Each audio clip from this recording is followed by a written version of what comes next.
Buenas tardes a todos. Es nuestro último encuentro del ciclo 2020. Primero quiero agradecer especialmente a los afiliados y jubilados de la Caja por habernos acompañado en cada una de las actividades propuestas en este año tan particular. Entendemos a la seguridad social como la protección integral de la persona y es por ello que nuestra labor estuvo siempre alineada con la mejora permanente de los servicios, lo que fue reforzado especialmente en este año de pandemia, buscando aliviar los compromisos de pago de los afiliados, así como también acompañarlos desde la contención socioemocional.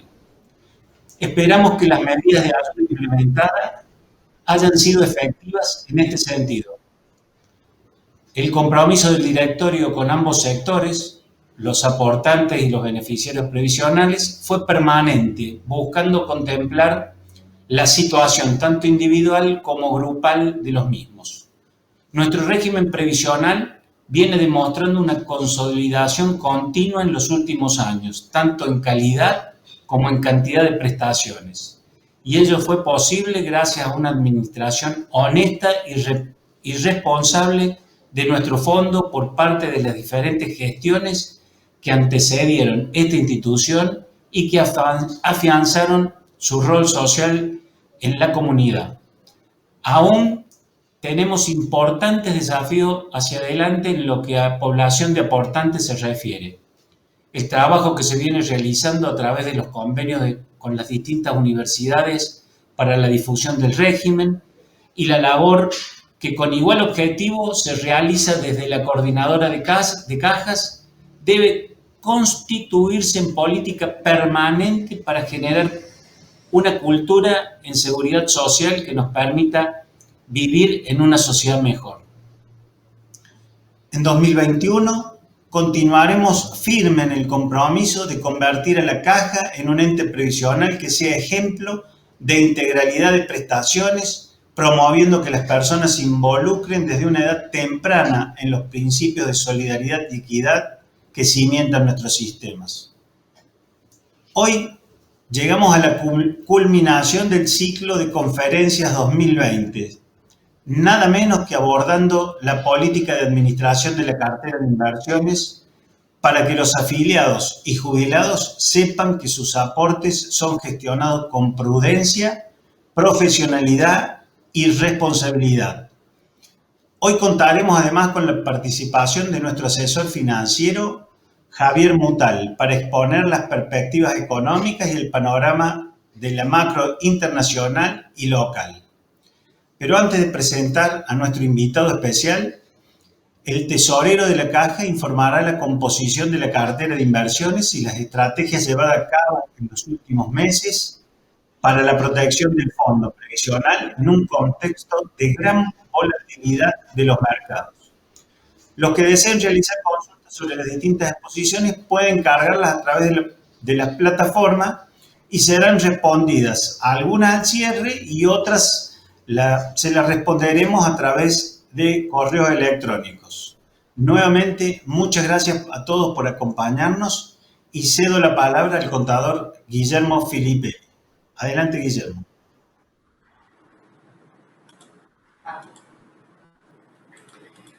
Buenas tardes a todos. Gracias por la presentación, contador Pisano. Y al cierre de un año tan turbulento como hemos tenido en este 2020, no queríamos dejar de informar a los afiliados y jubilados de la Caja el impacto que las condiciones del mercado internacional y local en torno a la pandemia tuvieron en la evolución. Nos encontramos finalizando un año muy complicado y, como ya dije, muy turbulento, con una emergencia sanitaria que generó contracción económica a nivel mundial, impactando con mayor énfasis y persistencia en países emergentes como el nuestro y golpeando a todos por la crisis política, económica y cambiaria recurrente que tenemos en nuestro país. Este escenario incierto, panorama desafiante para la gestión del fondo previsional, que venía de soslayar en el 2019 los desbarajustes a la macro local en torno a las elecciones presidenciales. Pasamos 2019 y en el 2020 el escenario se vuelve a complicar aún más con la pandemia, por lo que el directorio mantuvo la decisión de priorizar la protección del fondo mediante una cartera dolarizada y apartada de los instrumentos sujetos a riesgo país. Antes de comenzar con los datos de composición propiamente dicha de la cartera al cierre del ejercicio 30 del 11 del 2020, quiero recordarles los lineamientos a partir de los cuales se tomaron las distintas medidas y decisiones, las alternativas de inversión más apropiadas para la cartera de caja. Esto algo yo ya había mencionado en la primera de las conferencias en las que había participado. Estas alternativas de inversión, las distintas alternativas de inversión se toman teniendo en cuenta los distintos lineamientos, como son el horizonte de largo plazo del fondo previsional. No es lo mismo una cartera que esté orientada a largo plazo a otra que esté orientada en el corto plazo. También el perfil conservador del ente en materia de inversiones, dadas las características que tiene nuestra caja, tenemos permanentemente el controlado o controlar el perfil conservador de la caja. Otro es el plan anual de inversiones, que es aprobado por la Asamblea, el reglamento de procedimientos internos con lo que cuenta la caja a los efectos de sus inversiones, el rendimiento real establecido como objetivo, que es el considerado en la elaboración del balance actuarial, el 4% real, que es el rendimiento que se tiene en cuenta en los balances actuariales. Esto lo llevamos a la realidad y lo que pretendemos siempre es que el rendimiento del fondo sea por lo menos del 4% real. Otro de los lineamientos son las recomendaciones del asesor independiente contratado por la caja, quien realiza una evaluación permanente de las condiciones financieras locales e internacionales y su proyección en el mediano y largo plazo. Por otro lado, tenemos y contamos con la sugerencia de la Comisión Asesora de Inversiones, integrada por 3 profesionales independientes matriculados en el Consejo Profesional de Ciencia Económica. Todas las estrategias de inversión definidas por el directorio a partir de las recomendaciones del asesor y la Comisión de Inversiones, en este punto quiero señalar, como ya lo había señalado del ejercicio, todas las decisiones que atañen a la cartera de inversiones fueron tomadas en forma unánime por el órgano de conducción. Ahora sí, vamos con la composición del fondo previsional al cierre del ejercicio. Por favor, la diapositiva número 2.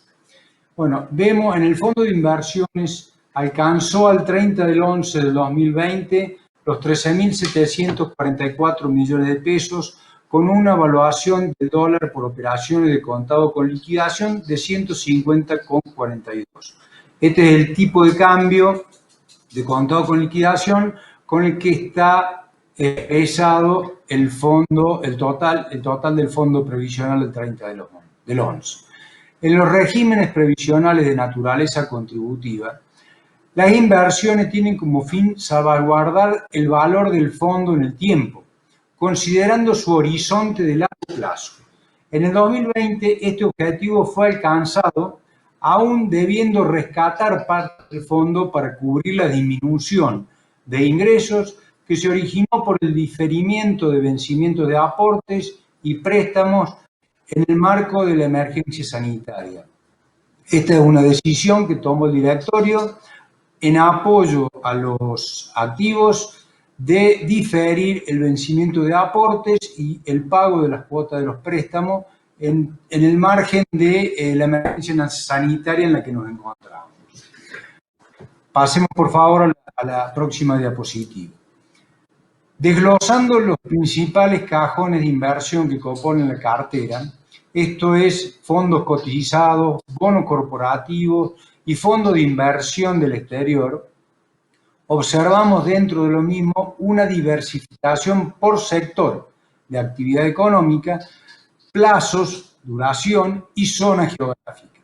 Así vemos que los fondos cotizados, por su parte, se distribuyen en instrumentos, títulos que replican el precio del oro, del petróleo, así como también letras y bonos del Tesoro de Estados Unidos. Los bonos corporativos, por su parte, también están diversificados en 12 activos, entre los que contamos empresas del sector financiero, industria energética, software, seguros, entre otros. Fondos de inversión del exterior representan el 8,5% de la cartera total de inversiones y están integrados por 4 instrumentos bien diferenciados. Vemos entonces que la diversificación de la cartera se instrumenta considerando activos que cumplen con las exigencias de grado de inversión o calificación determinadas previamente en la reglamentación y respetando el perfil conservador del ente en cuanto al adecuado equilibrio entre riesgo y rendimiento. Pasamos a la próxima diapositiva. Como me mencionaba anteriormente, en el 2020 se optó por una diversificación global de la cartera, buscando como refugio las inversiones en activos en dólares exentos de riesgo soberano argentino, manteniendo al cierre solo el 6,6% de la cartera en pesos, dentro de los cuales se observan los préstamos a los afiliados, títulos públicos ajustados por inflación y fondos comunes de inversión. Pero solo tenemos en pesos el 6,6% del total de la cartera. De esta forma, combinamos el ejercicio con el 93,4% de la cartera dolarizada, lo que permitió, a partir de la fuerte devaluación del dólar contado con liquidación, alcanzar una importante recuperación del fondo previsional y estar preparado por una potencial devaluación del tipo de cambio oficial, que tendrá impacto positivo en la evaluación contable de la cartera, porque debemos, tengo la obligación de mencionar que el valor de la cartera, les aclaro, es evaluada contado con liquidación. Contablemente, la cartera no, al cierre del ejercicio, no se evalúa contado con liquidación, sino que se evalúa al tipo de cambio oficial, con lo cual existe una diferencia. Lo que pasa es que si nosotros traemos fondos del exterior, como ha sucedido, y ya les aclaro, esos fondos se hacen efectivo en peso a contado con liquidación. Por eso la forma que tenemos de evaluar la cartera a los efectos pura y exclusivamente financieros es el tipo de cambio contado con liquidación.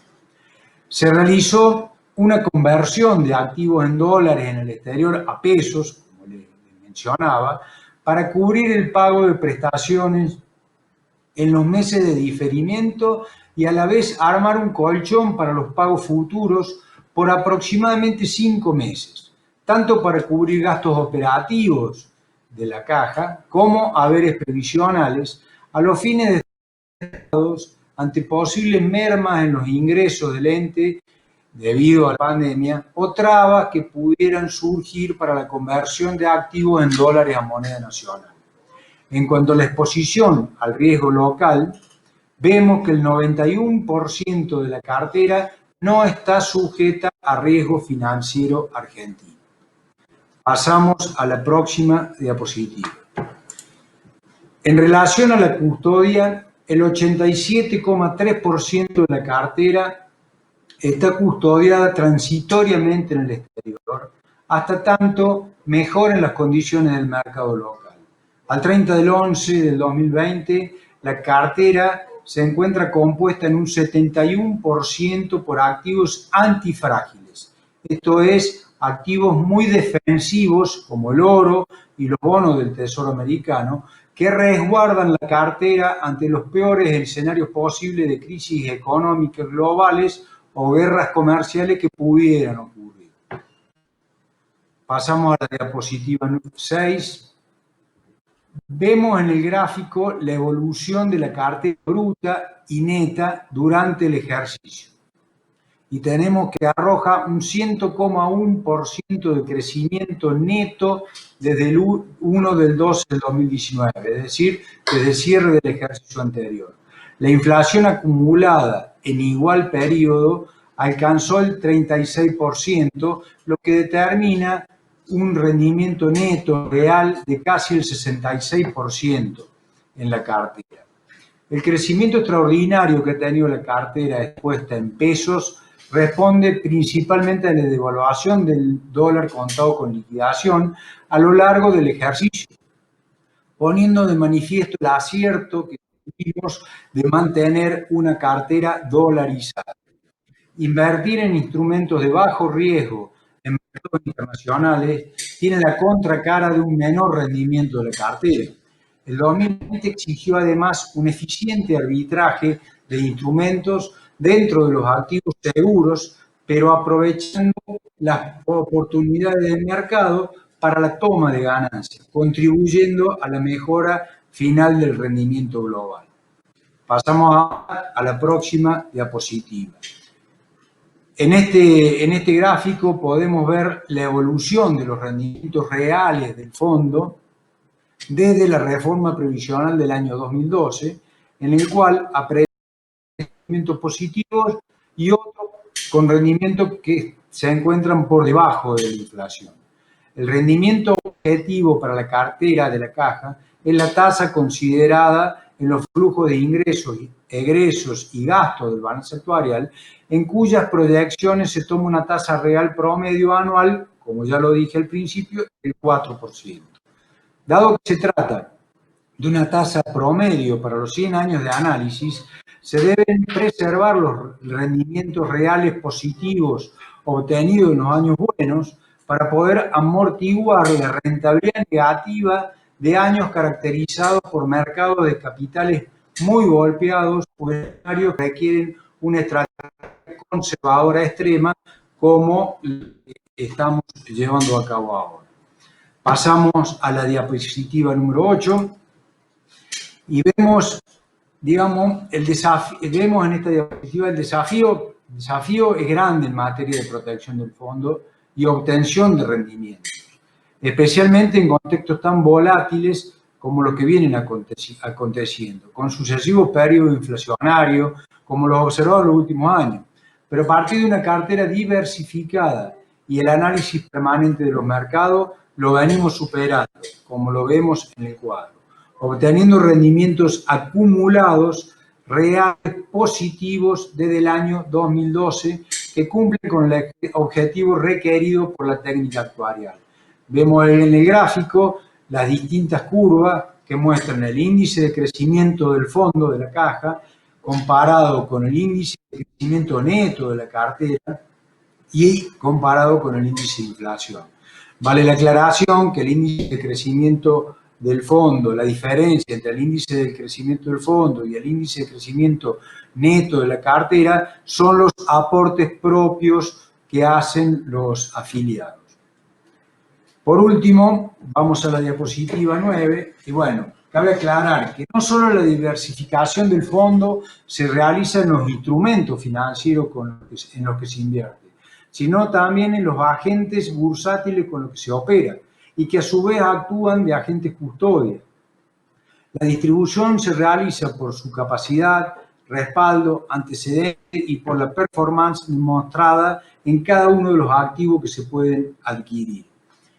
Vemos entonces que contamos a nivel local con 9 cuentas abiertas en agentes locales e internacionalmente con 6 cuentas abiertas en el exterior, una en Suiza y 6 en Estados Unidos.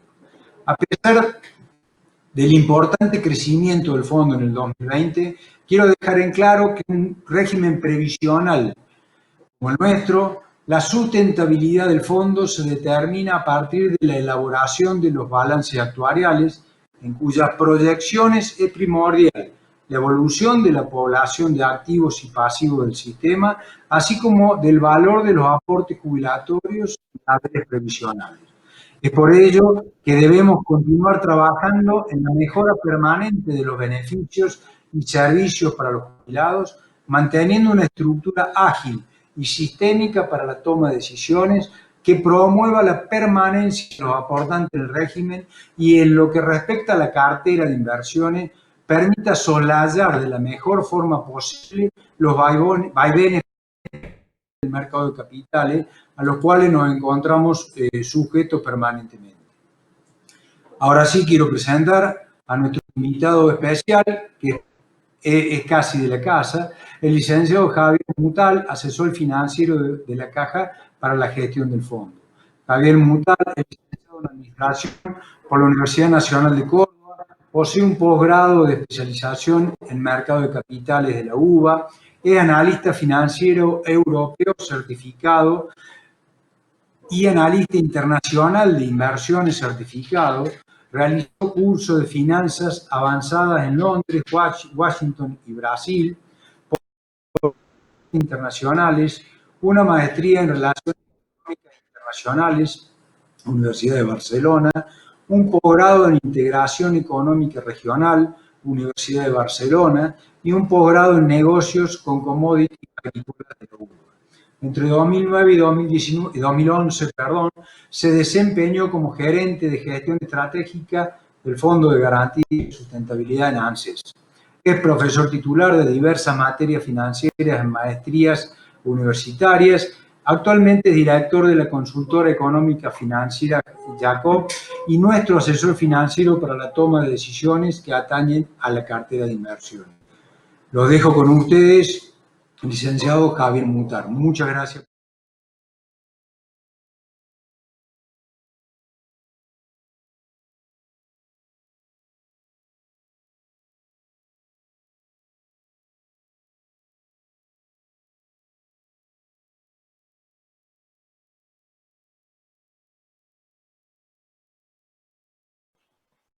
Hola, hola, ¿correcto?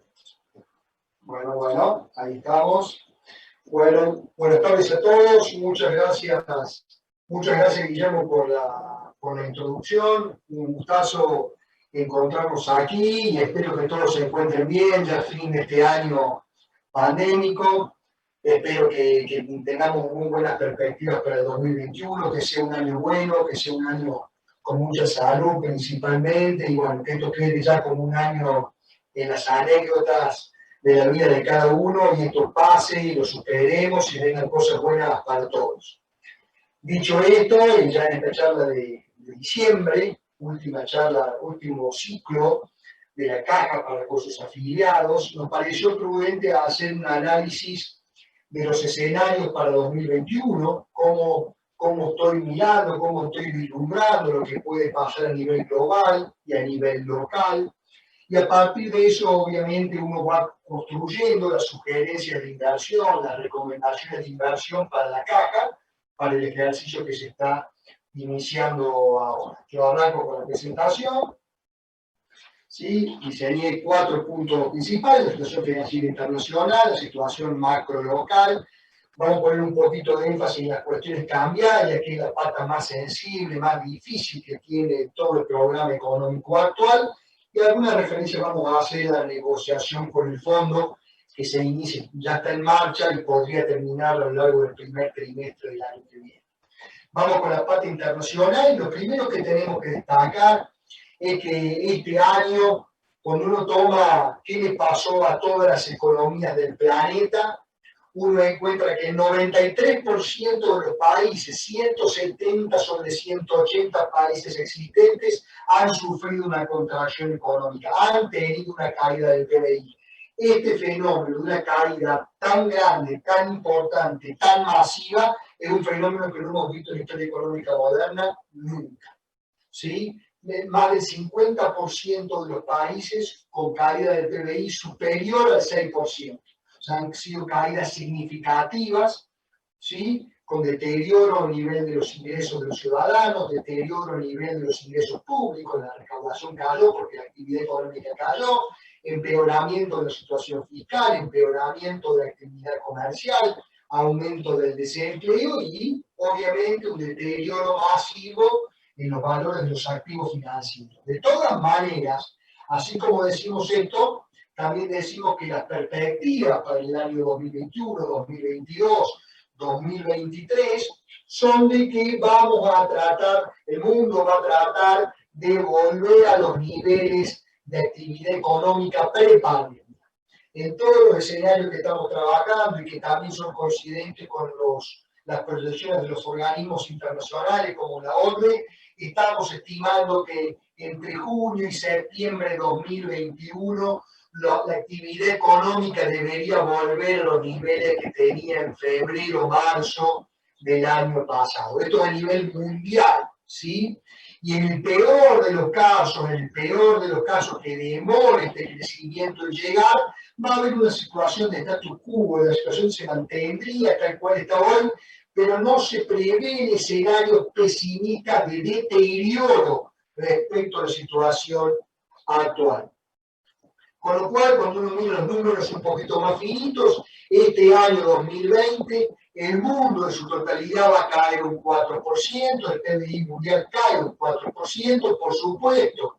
Algunas economías caen más que otras, España cae 12%, Gran Bretaña la peor caída de su historia, el lugar donde nace el capitalismo, menos 10%, la India menos 9%, pero otros países desarrollados como los Estados Unidos caen solamente menos 3,9%, Japón menos 5,6%, China, donde empezó la crisis sanitaria, este año crece al 2%, ¿no? Ni siquiera cae el PBI, crece al 2%, lo cual hace prever que este año terminemos con menos 4%, pero cuando vamos a ver el 2021, las proyecciones son que el PBI crece 5,2%, es decir, recupera todo lo perdido. Esto va a quedar en la historia como una fuerte afectación de la realidad sanitaria, que ha tenido un impacto en la cuestión económica y financiera de los países, pero que se recupera rápido y fácilmente en el 2021 a nivel global. Va a quedar en la anécdota como un golpe muy fuerte, pero que se terminó recuperando en un año, al año siguiente, lo caído en el año previo.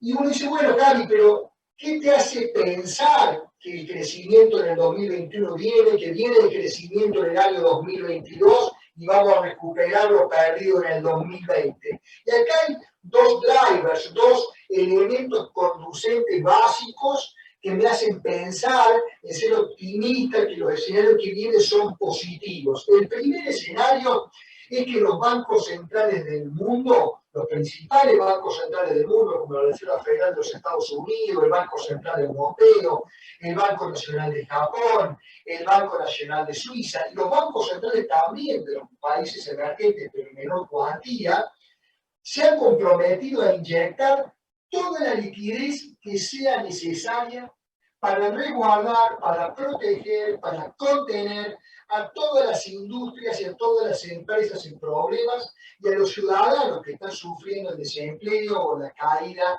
de su cantidad de horas de empleo. Entonces, esta certeza de que vamos a tener una red de contención, una red de liquidez disponible, ¿para qué?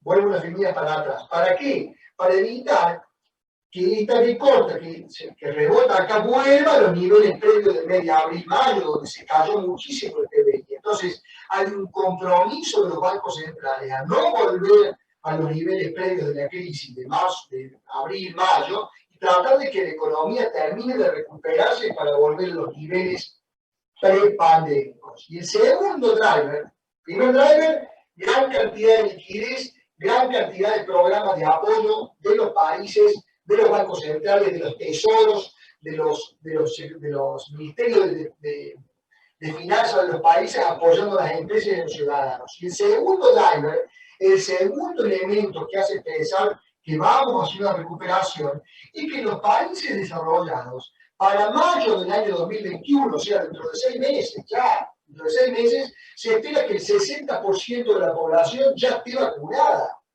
Y esta situación de que los países desarrollados ya tengamos el 60% de la población vacunada para mayo, implica mucho menos probabilidad de ocurrencia de lockdowns, de cierre, de cuarentenas, mejora las expectativas de los ciudadanos respecto a sus posibilidades de trabajo, mejora las expectativas de los ciudadanos respecto a las posibilidades de consumo, porque se siente más sano, hay menos inseguridad laboral, se vuelven a los niveles de consumo prepandémicos, hay más certeza y mejores expectativas para los niveles de venta de las empresas, porque si se recupera el consumo, las ventas deberían andar mejor, hay mejores perspectivas para las utilidades de las empresas y por tanto para el valor de los activos financieros, en particular las acciones.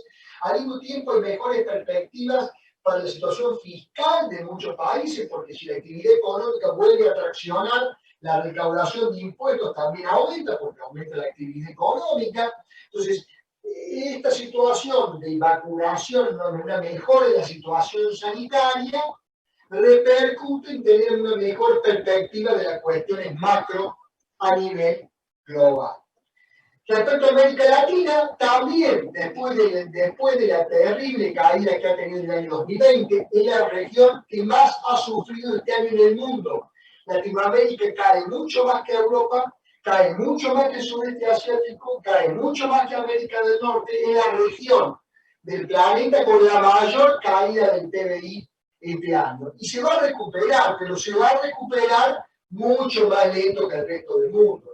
Brasil, Chile, Paraguay, Uruguay, recién recuperando hacia finales del 2022, mediados del 2023, volviendo a los niveles prepandémicos de febrero o marzo de este año. Argentina todavía más atrasada aún, vamos a ver en detalle en un ratito, le va a costar todavía mucho más la recuperación, vamos a tener 3, 4 años que esperar para volver a los niveles de febrero, lamentablemente. Dicho esto, como resumen de la situación global, espero fuerte crecimiento, espero una mejora en la actividad económica global, mejora en los balances de las compañías, mejora en el precio de los activos, la cartera está preparada para beneficiarse de una situación como esta, la cartera de la caja está preparada para beneficiarse con una situación como esta porque el 90% de la cartera es una cartera externa, invertida en activos en el exterior, custodiadas en el exterior, y con exposición también a acciones, con lo cual estamos incrementando la posición en acciones, con lo cual esto va a traer mejoras también para la evaluación de la cartera. Respecto a la macro local, la tenemos que ver porque vivimos acá, porque trabajamos acá, porque nuestros afiliados viven acá, porque los jubilados de la caja viven en Argentina y por eso evaluamos la situación local, pero hay que tener en cuenta que solamente menos del 7% de la cartera hoy de inversión de la caja está en activos argentinos. Nos hemos sacado esa mochila de tener riesgo argentino, no nos ha afectado para nada el default este año del gobierno, no nos afecta para nada el default de las compañías privadas, las obligaciones negociables, prácticamente no nos afecta la evolución del precio de las acciones argentinas, porque tenemos nada más que no más del 1,5% en ese activo, con lo cual lo seguimos muy de cerca, obviamente por el tema de inflación, porque tenemos que batir a la inflación en el retorno, tenemos un retorno real mayor al 4%, pero nuestra cartera está prácticamente fuera de activos argentinos, con lo cual no sufrimos el impacto desde el año 2019, que no sufrimos el impacto de lo que ocurre aquí. De todas maneras, hay que decir que este año el PBI argentino lo vemos cayendo 11%, casi un 11% en el 2020, donde en el 2021 viene una recuperación importante de la mano de un acuerdo con el fondo, de precios altos de la soja, siempre que no tengamos nuevas cuarentenas, ¿no? Mutaciones del virus, pero bajo situaciones normales debería haber una fuerte recuperación, pero no es una recuperación en el 2021 suficiente como para recuperar todo lo perdido en el 2020. Nos va a llevar 3 años, todo el 2021, todo el 2022, todo el 2023, para recuperar lo perdido aquí en el año 2020. Y esto se suma que desde el año 2013 no crecimos, porque en el 2013 crecimos 2,3, en el 2014 bajamos, en el 2015 subimos 2,4, en el 2016 bajamos 2,1, en el 2017 subimos 2,8, en el 2018 bajamos 2,6, en el 2019 bajamos 2,1, en el 2020 bajamos fuerte, con lo cual, cuando nos quedamos parados en el 2023 y veamos para atrás hacia el 2013, fue una década perdida para la Argentina. El PBI está exactamente igual en los últimos va a estar igual en los últimos 10 años. Otra década perdida como fue la de los 80, lamentablemente van a haber pasado 10 años sin poder crecer. Acá vemos la recesión actual en forma comparativa. Esta es la peor recesión de la historia económica argentina. Acá tenemos las 5 recesiones más grandes. La línea negra, la recesión del año 1980. La línea rosa, la crisis del 89 con hiperinflación. Esta azul que baja aquí, la crisis del 2000, de la salida de la convertibilidad. Esta naranja que vemos aquí, la crisis del 2008 y 2009. Fíjense cómo tenemos una crisis cada año, los 80, los 90, el 2000, el 2008 y 2009 y esta del 2020.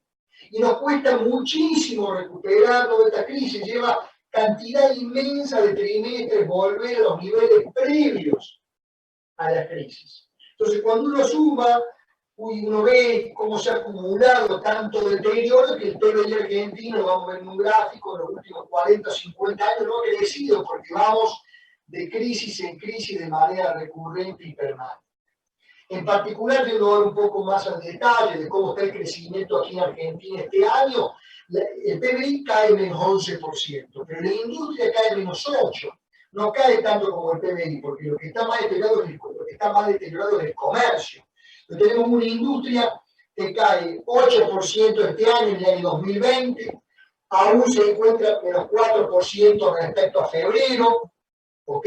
Pre-pandemia, y 17% abajo del máximo de crecimiento industrial que supimos tener en noviembre del año 2017. Entonces, ¿qué decimos? Mira, la industria estamos mejor que en abril, que fue el piso de la pandemia, pero todavía estoy 4% debajo del nivel prepandémico de marzo y 17% abajo del máximo pre. La construcción, cuando vemos la construcción, esto anduvo muy bien, básicamente porque han bajado el costo en dólares de construir, entonces mucha gente del sector privado se está inclinando a construir, entonces la construcción sí está más 9% respecto a febrero, la construcción está mejor que antes de la pandemia, si bien hay problemas de adquisición de materiales, etcétera, pero está sustancialmente mejor que en el mes de abril, una fuerte recuperación y un 20% todavía abajo de lo que estaba en diciembre del año 2017, que es el máximo previo. Respecto a la inflación este año, lo que esperamos para el año que viene, este año estamos esperando una inflación en torno al 39% aproximadamente para todo el año punta contra punta, el año 2020, 39% de inflación, es muy alta, pero cuando uno desagrega, 39% es la evolución interanual, el crecimiento de la inflación para una canasta de activos, pero adentro de esa canasta también tengo un montón de precios regulados. Acá tengo agua, luz, gas, teléfono, transporte, ¿sí? Precios cuidados, precios máximos, están controlados y subieron nada más que el 17%. Lo que no está regulado, lo que no tuvo techos o topes del gobierno, está 66% arriba. Suba de 66% va a tener este año 2020. Entonces, lo que no está regulado sube en el 66, lo regulado sube en el 17, entonces el promedio sube 38, 39. Pero en realidad, si no hubiera control del Estado, si no hubiera congelamiento, el nivel de inflación sería mucho más alto hacia adelante. ¿Y qué vemos para el 2021? Y para el 2021, cuando uno va a la propia encuesta que hace el Banco Central, a los analistas más importantes de la Argentina, y se esperan niveles de inflación mensual altos, en torno al 4% para los primeros meses, 4% mensual para los primeros meses del 2021, y para todo el año 2021 se está esperando 50% de inflación. Este año fue 39, se está esperando 50. Y esto me preocupa por dos cosas. Me preocupa. Lo primero que me preocupa es que generalmente esta encuesta que hacen los 30 principales analistas de la Argentina siempre la erran. Históricamente, en los últimos 7 años la erran, subestiman. Generalmente estos pronosticadores pronostican un nivel de inflación menor al que finalmente termina ocurriendo. ¿Sí? Yo creo que este 50%, que es el promedio de las expectativas de estos analistas, se queda corto, esto es un piso para mí. Creo que vamos a estar por lo menos arriba del 60% de inflación el año que viene, este año, el año 2021, con lo cual va a ser un desafío inmenso obtener retornos en la cartera de inversiones que estén por encima del 61% de la inflación. Va a ser un gran desafío. Y lo segundo que me preocupa, perdón, esto de home office, los chicos entran a la habitación. Lo segundo que me preocupa es que este nivel de expectativa de inflación, en torno al 50%, es sustancialmente superior al 29% de inflación que tiene el gobierno previsto en su presupuesto que fue aprobado el gobierno. Entonces, cuando el gobierno manda el presupuesto, proyecta tener como inflación el 29% para el año 2021, con lo cual su proyección de gasto público, de salarios, de jubilaciones, de gasto corriente, está actualizado al 29%, pero sin embargo vamos a tener inflación que puede llegar a ser el doble de eso, por lo cual también podríamos ver un perjuicio por el lado de los números fiscales.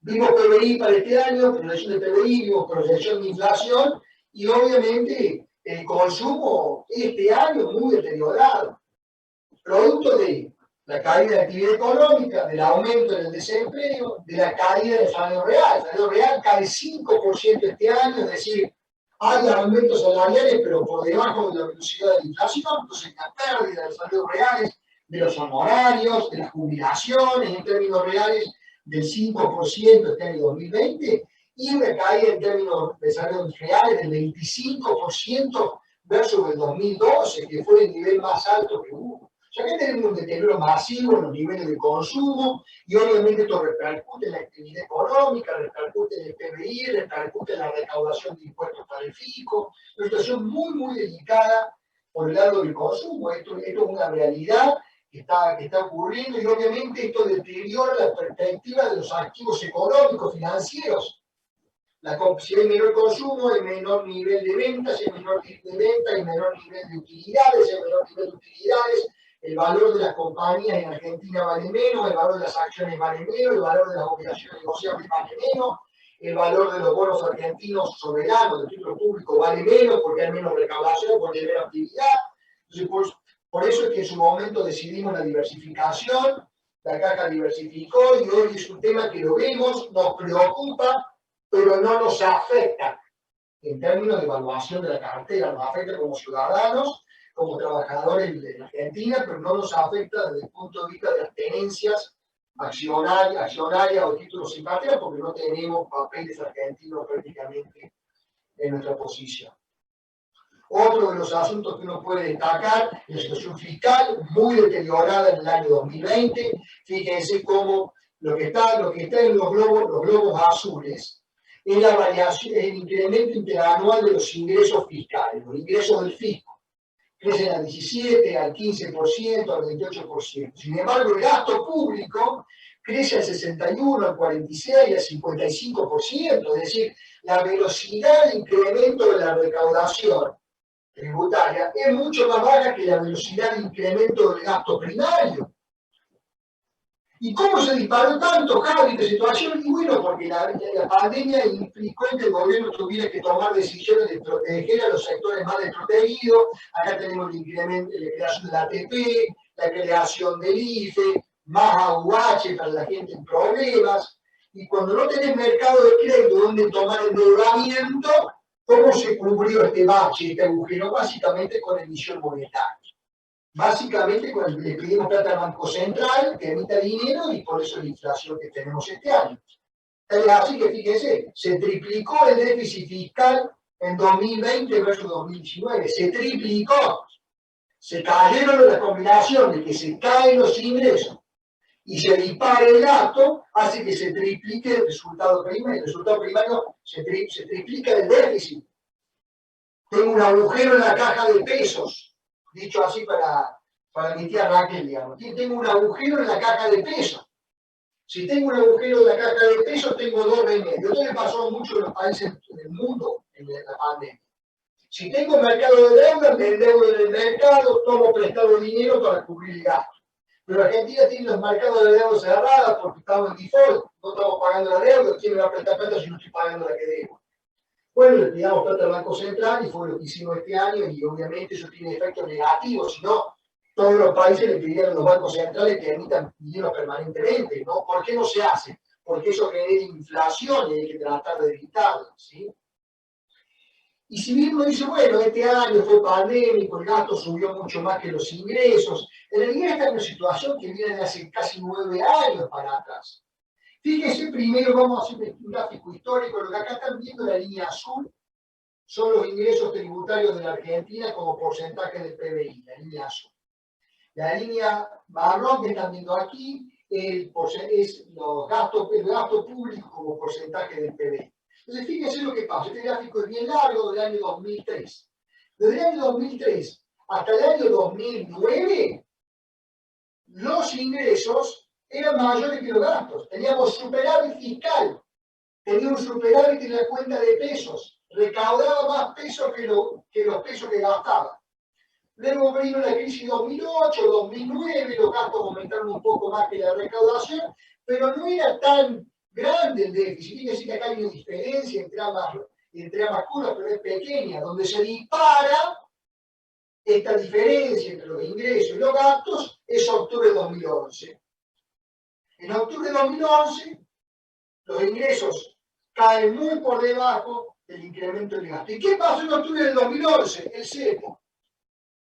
Cuando se crea el cepo, que no podés comprar dólares con los pesos que tenés, no podés pasarte libremente de pesos a dólares, las compañías no pueden girar sus dólares en las casas matrices, automáticamente genera un frenazo en la toma de decisiones de inversión de las compañías dejan de invertir, se reduce la actividad económica, se reduce el empleo, se reduce la recaudación tributaria, y al mismo tiempo el gobierno decide hacer un montón de política fiscal expansiva, aumentar el gasto público para darles jubilaciones, pensiones, AUH a muchísima gente.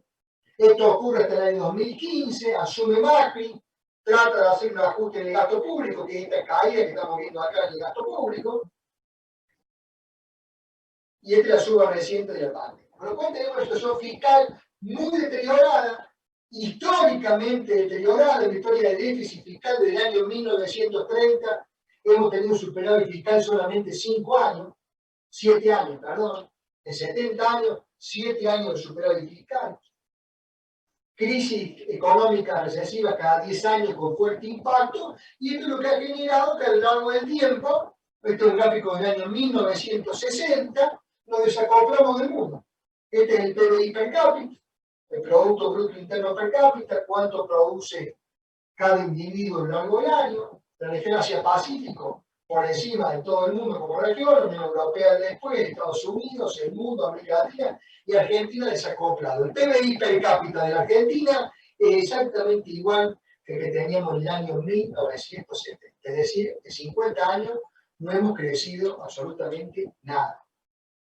Y esto es, desde el punto de vista de un soberano de un país, es algo muy negativo, muy triste.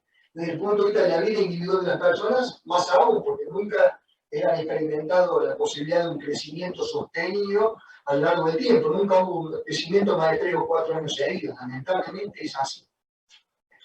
¿Ok? Mirando un poquito más de corto plazo, la coyuntura de lo que viene inmediatamente en esta proyección al 2021, viene un mes de vencimiento, enero 2021, viene un mes de muchísimo vencimiento de deuda, de letras del Banco Central. Estamos esperando una suba de tasa de interés para el mes de enero. ¿Sí? Eso obviamente va a su vez repercutir en mayor tasa de interés para los que toman préstamos. De aquellos que pueden tomar préstamos y de aquellos que tienen la suerte que el banco le dé un préstamo, las tasas posiblemente en enero sean todavía un poco más altas. Vamos a las patas, a lo que más me preocupa, la pata más sensible de todo el andamiaje macroeconómico de la Argentina, que es el esquema cambiario. Lo que uno puede ver cuando uno ve el esquema cambiario, empezando por las reservas han tenido del Banco Central un deterioro fenomenal. Las reservas del Banco Central, estas columnas verdes que ustedes ven aquí, quedan 67.000 millones de dólares. El viernes antes de las elecciones PASO, agosto del 2019, hoy están en 38.700. Se han ido 30.000 millones de dólares en un año y medio. está el nivel de desconfianza generado a partir de las PASO, que se han fugado del país 30.000 millones de dólares. Las reservas netas, que son las que surgen de hacer a las reservas brutas de 38.800, restan de los pasivos del Banco Central, porque no toda esta plata es del Banco Central, sino que el Central le debe plata a los depositantes, a los que tienen caja de ahorro en dólares, a los que tienen plazo fijo en dólares, esa plata está resguardada del Banco Central, y de otros pasivos que tiene el Banco Central. Las reservas netas están solamente en 2.900 millones de dólares. Eran 29.000 millones de dólares el viernes antes de las PASO. Estamos en 2.900 millones de dólares. Se perdió el 90% de las reservas netas del Banco Central en un año y medio. Esta situación es extremadamente delicada. Hay una escasez muy grande en las reservas del Banco Central. Y obviamente esto ha generado una expectativa de mayor nivel de devaluación, lo que ha disparado todos los tipos de cambio alternativo, el dólar MEP, el dólar contado con liqui, que son todos dólares legales que uno puede acceder a través del mercado bursátil. También el mercado informal, el blue también disparó. ¿Sí? En el mes de octubre, noviembre, llegó a niveles muy elevados, achicó, bajó en los últimos mes y medio, pero sigue las brechas muy altas, en torno al 80%. Con este nivel de brecha del 80%, la diferencia que hay entre el tipo de cambio oficial y el tipo de cambio contado con liquidación, que estamos en el 80%, se torna muy difícil tomar decisiones en la economía real, porque nadie sabe, nadie tiene la certeza de, che, cambio mis dólares por pesos para poner un galpón, comprar máquinas, contratar empleados para poder hacer la actividad económica y crecer. O espero mejor que el tipo de cambio salte a 120 y ahí cambio los dólares y entonces hay algo de inversión. Cuando la brecha es tan alta, se frenan las decisiones de inversión de la economía real. Hay un frenazo en las decisiones y eso afecta obviamente el Producto Bruto. Y yo les traje aquí lo que para mí, a mi entender, es uno de los gráficos más importantes y más elocuentes de la situación de delicadeza que tenemos, de la situación de fragilidad que tenemos a nivel cambiario. Esto que está graficado aquí es un gráfico de muy largo plazo, del año 86 hasta la fecha, es un gráfico de 34 años, donde la línea azul que ustedes ven acá, que va fluctuando, es el nivel de reservas netas en dólares. Es decir, las reservas brutas del Banco Central, el resto de los pasivos que debe el Banco Central. Hoy estamos en 2.700, 2.800 millones de dólares. Un nivel tan bajo como en junio del 89, un nivel tan bajo como en noviembre, diciembre del 2015 cuando asume Macri. ¿Esto qué significa? Niveles tan escasos de dólares en el Banco Central han generado a lo largo de los últimos 34 años, o que Alfonsín entregara antes el poder, por la debilidad macroeconómica de la situación, o que Cristina Fernández de Kirchner tuvo que entregar el poder acá acercándose a diciembre del 2015, y donde ahí debería haber ocurrido una devaluación o una mini crisis financiera cambiante que no ocurrió por la expectativa de que viniera Macri y a lo mejor pudiera torcer el curso de los acontecimientos. Pero son niveles extremadamente bajos los que tenemos actualmente de reservas. Y este gráfico, ¿por qué es tan importante? Porque también nos muestra bajo qué condiciones este nivel de reserva puede aumentar. Porque uno quisiera que este nivel de reserva aumente, que esta línea celeste suba, que haya más reservas en el Banco Central. ¿Y cuáles fueron? ¿Hubo episodio en el pasado donde esto subió fuerte? Sí, fíjense, desde marzo del 91 hasta el fin de la convertibilidad, desde agosto del 2002 hasta el año 2007 y durante el mandato de Macri hasta las PASO. ¿Esto qué significa? La única forma, los únicos dos condicionantes que hacen que las reservas de un país puedan subir son dos. La confianza, cuando Caballo viene con un paquete de reformas estructurales, con un régimen de la convertibilidad nuevo, que era un cambio en el régimen monetario cambiario, y con un cambio en la regla de juego para permitir el fomento de la actividad privada, llegaron muchísimos dólares del exterior, la gente decidió cambiar sus dólares a pesos, bueno, en ese caso 1 a 1, e invertir en la actividad económica, y tuvimos fuerte crecimiento, con superávit fiscal, con crecimiento fuerte en la reserva. ¿Y acá qué pasó? Entre el año 2003 y el 2007 tuvimos superávit fiscal y superávit externo. La caja de pesos para mi tía Raquel era superavitaria, recaudábamos más pesos que lo que gastábamos. Y la caja de dólares era superavitaria, me entraban más dólares que los dólares que se me iban. Ahora estoy exactamente al revés, tengo déficit fiscal y déficit de cuenta corriente. Se me va más capital de lo que me entra. Y la tercera fase de subo fuerte es con Macri, cuando hubo un cambio de expectativa y se pensaba que Macri podía lograr un cambio de ciertas condiciones de términos macroeconómicos, y fue que entraron reservas, préstamos, etcétera, hasta el día de las PASO, que se empieza a deteriorar todo.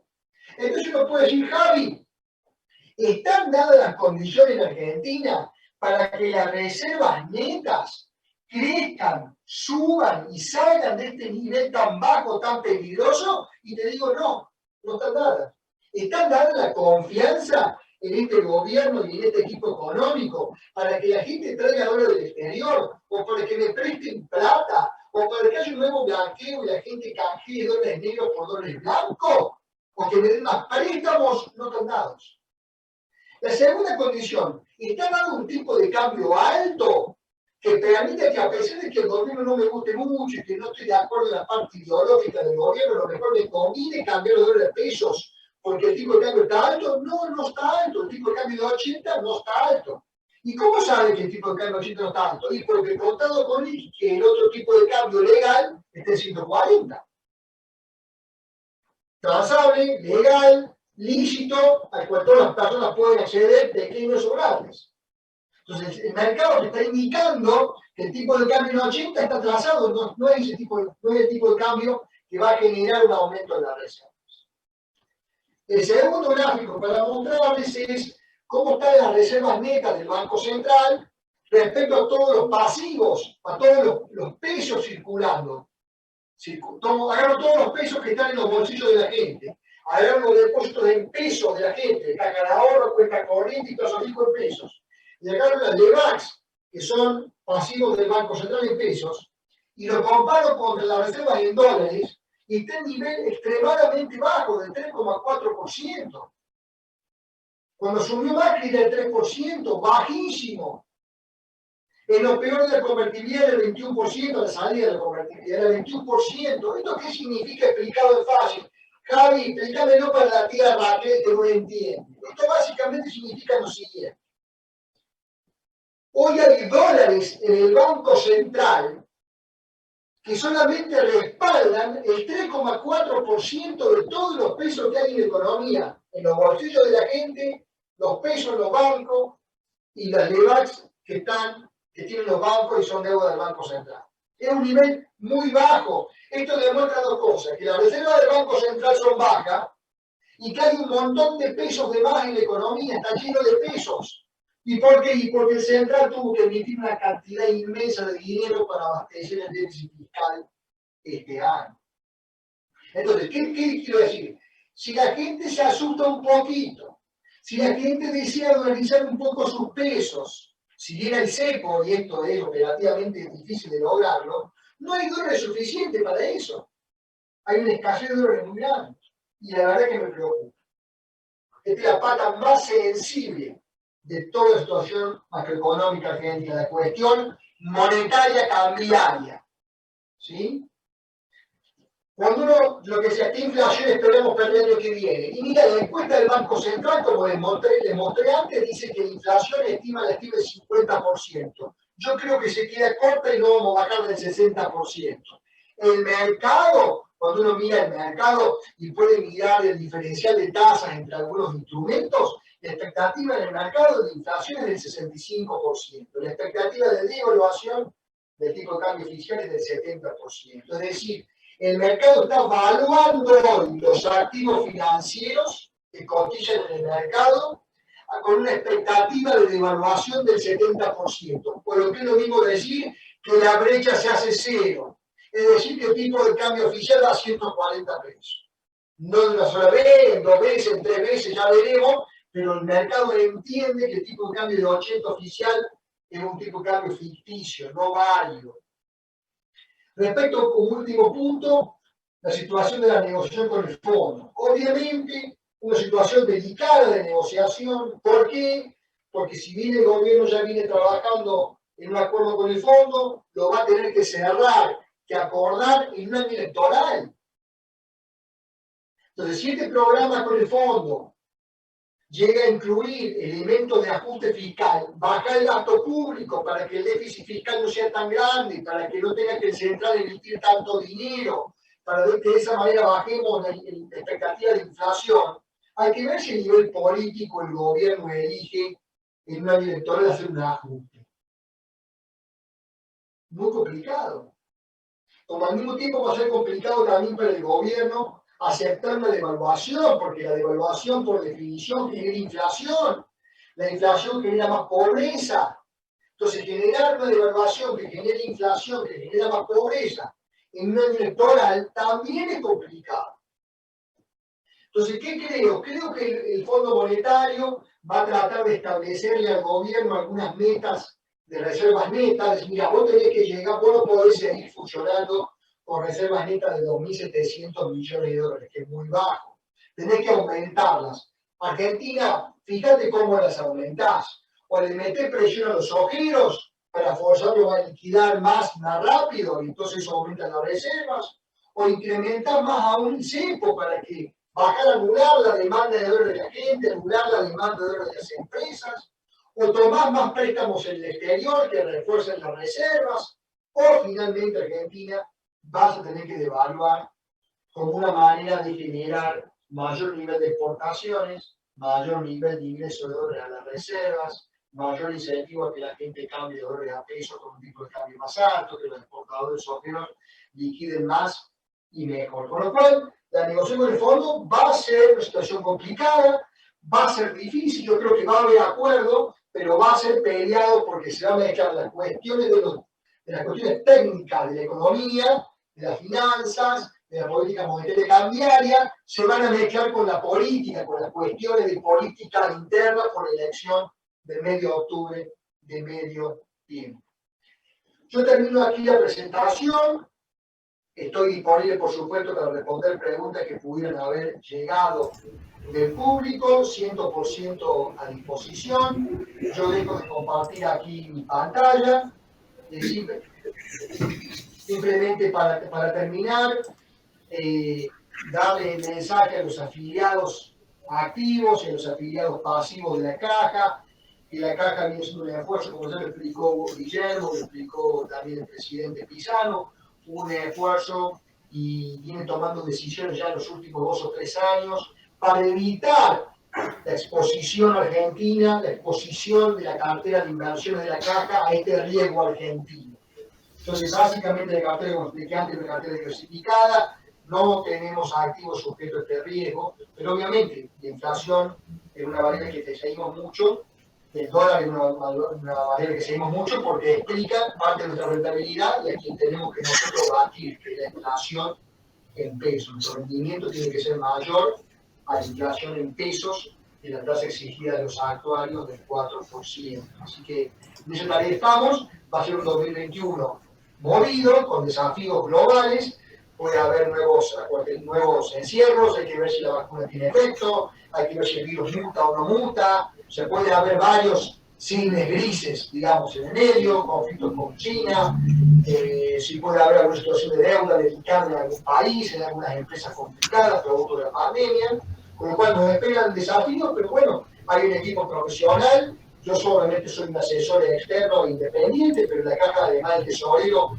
cuenta con 2 portfolio managers que están al pie del cañón permanentemente con la gestión operativa diariamente de la caja, o sea que hay un equipo profesional preparado para estar atento a las situaciones que van ocurriendo y a tomar las decisiones que lleven a preservar, conservar y proteger el patrimonio de la caja, que en definitiva es el activo más importante y hay que velar por la seguridad de eso. Sí. Yo paro aquí de disposición. Muchas gracias, Javier.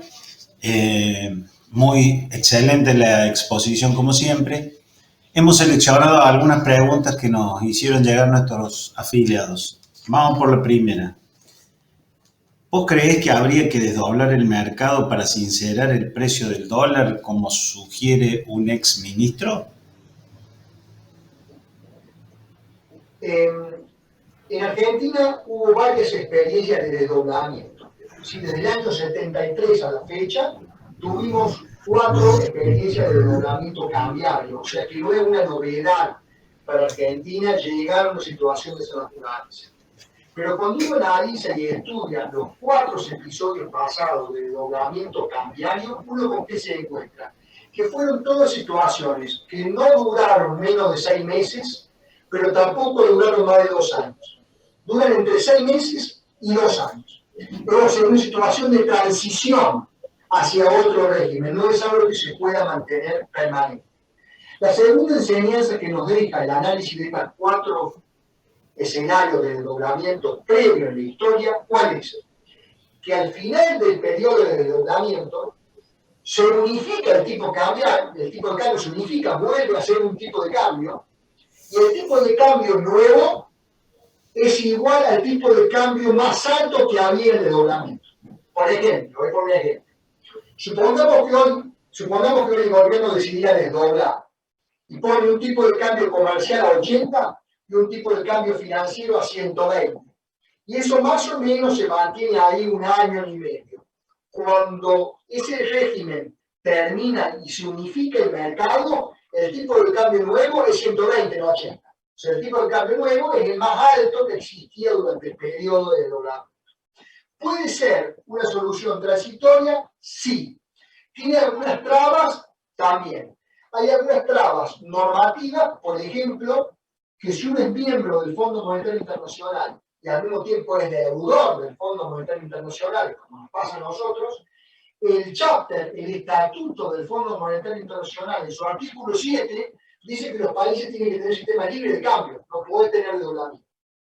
Entonces, si estoy negociando con el fondo un acuerdo, es difícil acordar al mismo tiempo un desdoblamiento cambiario porque no lo contemplan las normas del Fondo Monetario Internacional. Pero segundo, genera problemas operativos, porque obviamente cuando vos tenés dos tipos de cambios legales, uno a 80 y otro a 120, uno comercial a 80 y otro financiero a 120, ¿qué pasa? Todo el mundo quiere liquidar a 120 y todo el mundo quiere comprar a 80. Entonces, en realidad no es que va cada uno por su caminito, se empiezan a mezclar las operaciones. Entonces, los que facturan subfacturan, las sobrefacturan, esto lo conocemos mucho y ha pasado en los 4 episodios de desdoblamiento. El campo no quiere liquidar 120, no quiere liquidar a 80, quiere liquidar 120, pero no le corresponde liquidar a 120 porque ese es un tipo de cambio financiero. La soja es una operación comercial, entonces empiezan a aparecer problemas operativos que es lo que hace que no dure mucho tiempo. Muy claro. ¿Cómo ves la posibilidad de incrementar el equity para el 2021? Está previsto, de hecho, las recomendaciones vertidas a la caja en la última reunión del día 26 de noviembre y el análisis diario que hacemos con tesorería y los portfolio managers de la caja, Marco y Franco, está sugerido un incremento en la porción accionaria, en que tener más acciones en el portafolio global de la caja, tanto acciones de países desarrollados, Estados Unidos y Europa, como así también de países emergentes. Dentro de los países desarrollados, en particular, y dentro de Europa, creemos que hay buenas chances en el mercado accionario de Inglaterra. En el mercado americano hay posibilidades de buen retorno en acciones vinculadas al sector financiero, al sector de real estate y al sector energético dentro de los Estados Unidos. Y dentro de los mercados emergentes consideramos que va a haber buenos retornos en el mercado brasileño, en las inversiones brasileñas y inversiones de Colombia. Todas estas recomendaciones fueron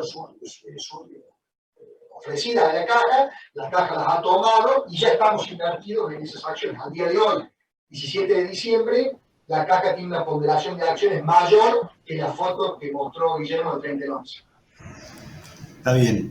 Esta pregunta me parece que ya la contestaste. ¿Qué criterio de elección, y la mencionó Guillermo en su exposición también, qué criterio de elección se toma para los activos del exterior? Eso lo explicó Guillermo más o menos, a vos, digamos, reafirmarlo a vos en tu... Sí, correcto. Todo como Guillermo comentaba, el 95-96% de los activos de la caja son activos que están en dólares. Acciones en el exterior, títulos públicos de otros países del mundo, oro, etc. Tal lo establecen las resoluciones técnicas contables que hay que cumplir en Argentina. La evaluación de un activo en dólares hay que hacerlo al tipo de cambio comprador del Banco Nacional Argentino. Eso está clarísimo en el RT, con lo cual contablemente es así. De todas maneras, desde el punto de vista estrictamente financiero, para los fines de la evaluación de la cartera, no de los objetos contables, sino de la evaluación financiera, uno toma el tipo de cambio contado con liquidación, que es más alto que el tipo de cambio oficial del Banco Nacional.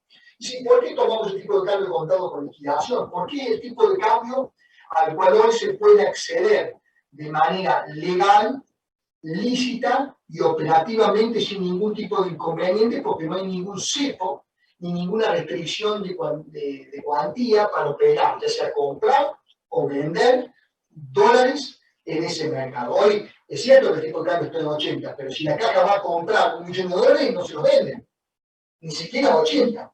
Entonces, eso es así. Entonces, voy a dar un ejemplo. Este año, como manifestó Guillermo, hemos convertido activos que teníamos en dólares en el exterior, los hemos vendido y hemos traído ese flujo de dólares a la Argentina porque necesitábamos aquí pagar gastos previsionales y gastos corrientes, y hemos convertido esos dólares billetes a pesos a un tipo de cambio promedio de 112 pesos por dólar, mucho más alto del tipo de cambio promedio de 60 pesos que fue a lo largo del año 2020, ¿no? El tipo de cambio promedio del año 2020 fue 60, nosotros cambiamos dólares a pesos a un tipo de cambio promedio a lo largo del año, en febrero que fue la pandemia y la fecha actual, de 112, 113 pesos, es decir, el verdadero tipo de cambio al cual nosotros convertimos los dólares a pesos o los pesos a dólares es el tipo de cambio contado con liqui, no el tipo de cambio oficial que están en el contado. Perfecto. Y la última, Javier, así cerramos. ¿Cuándo estimás vos que pueden estar dadas las condiciones para volver a invertir en Argentina? Es algo que continuamente lo evaluamos, ¿sí? Es algo que como inversor y como ciudadano y como asesor me encantaría que sea, pero en el corto plazo no están dadas las condiciones hoy para invertir en títulos públicos argentinos, a pesar de haber estructurado la deuda. Argentina estructura deuda en el mes de agosto-septiembre y esos bonos valen $38. Uno esperaría que esos bonos estén mucho más, con precio más alto, y sin embargo no arranca, no sube, porque hay una expectativa negativa sobre el desarrollo de las reservas, sobre la escasez de dólares, sobre la cuestión del rasgo ideológico del gobierno. Entonces, no veo los condicionantes necesarios y suficientes para hoy estar posicionado en activos argentinos. Entiéndase, títulos públicos soberanos, títulos públicos provinciales, títulos públicos municipales, obligaciones negociables de empresas o acciones. Por el momento, dado el perfil conservador de la caja, me parece por el momento no apropiado redirigir fondos que tenemos en activos externos hacia la Argentina para estar expuestos al riesgo argentino. Creo que no están dadas las condiciones. Prefiero, cuando sea el momento, entrar más tarde, pero más seguro, que intentar entrar para agarrar un piso de mercado y luego las subas. ¿Se entiende? Prefiero llegar un poco tarde, pero más tranquilo, hacer yo el primero que llega para aprovechar estos precios de remate y luego agarrar una suba, porque los precios pueden estar más bajos que lo que hoy vemos en el mercado, o podría ocurrir que yo vengo de Argentina, invierto acá y cuando me quiera ir no me pueda ir, por las restricciones cambiarias no pueda salir, que pudiera haber restricciones normativas, cambiarias, en los mercados de capitales que me pudieran impedir salir cuando yo quiera ir. Entrar es fácil, pero salir es más complicado.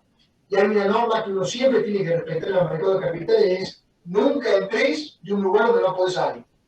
Y también aplica a la vida misma, digamos. ¿No? O sea, no entré nunca en un lugar donde no podés salir. Entonces, si la traigo acá, pero tengo riesgo de no poder sacarla, es un problema que lo prefiero que la caja lo pueda evitar, con lo cual doy implicaciones bajísimas.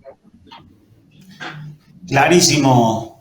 Bueno, agradezco a todos por su participación y por el interés demostrado en cada una de las conferencias. A todos los directores, a vos, Javier, y a todos los disertantes que nos acompañaron a lo largo de todo el ciclo. También un agradecimiento especial a Becerra Bursátil y su director Gonzalo Becerra, con cuyo apoyo pudimos concretar un espacio de encuentro y difusión de las variadas temáticas entre los afiliados y jubilados de la Caja. Todas las conferencias están disponibles en la web de la Caja de Previsión. Les deseo a todos los afiliados y sus familias unas muy felices fiestas. Que la esperanza se renueve en cada uno de ustedes y que el 2021 sea un año de armonía y paz en todo el mundo y que nos encuentre preparados para emprenderlo con templanza y solidaridad. Muy buenas tardes a todos y muchas gracias.